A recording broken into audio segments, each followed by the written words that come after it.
Google for Education Lecture, Part 3.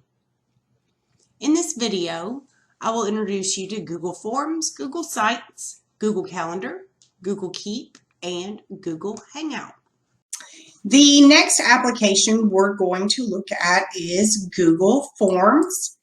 It is the equivalent of Microsoft Forms, but instead of Google taking an old Microsoft tool and remaking it their own, Google actually made their Forms app first and Microsoft copied it and made their own version.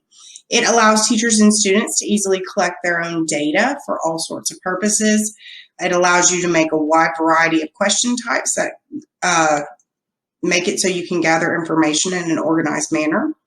It collects all responses, and you can look at individual responses or pop out a Google Sheet, which will keep updating as more responses are added. And some teachers use it for quizzes and rubrics. So you'll see Google Forms all throughout my class. You've actually already seen them. I use them for everything.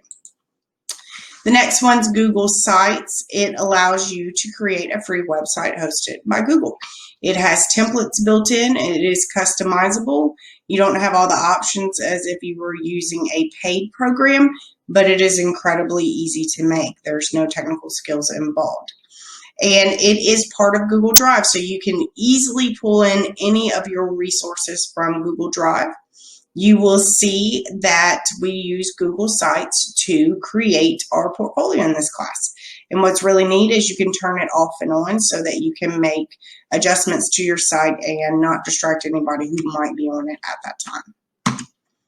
Google Calendar, it is my lifesaver, like I said. You can create a calendar for every facet of your life. You can share it with whoever you want.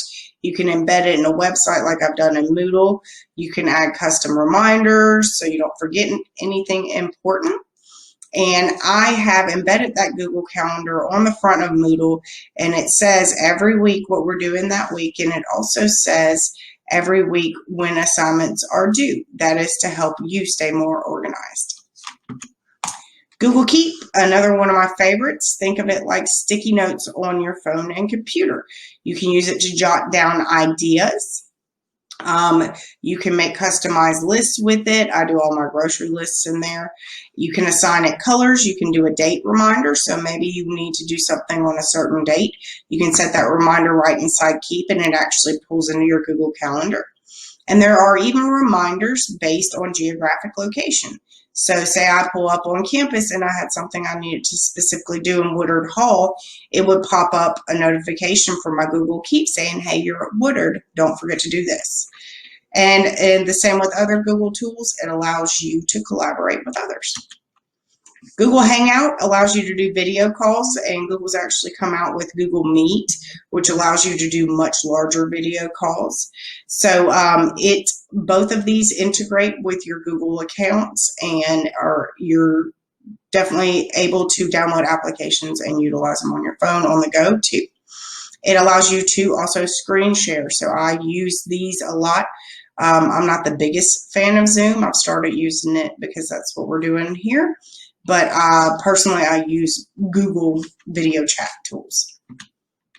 So I am curious, though, not that I can get feedback on this right now, but what Google tools are you most comfortable? Because those are the ones that you can take those skills you've already learned with those Google tools and transfer them to other tools, because there's so many similar things on Google.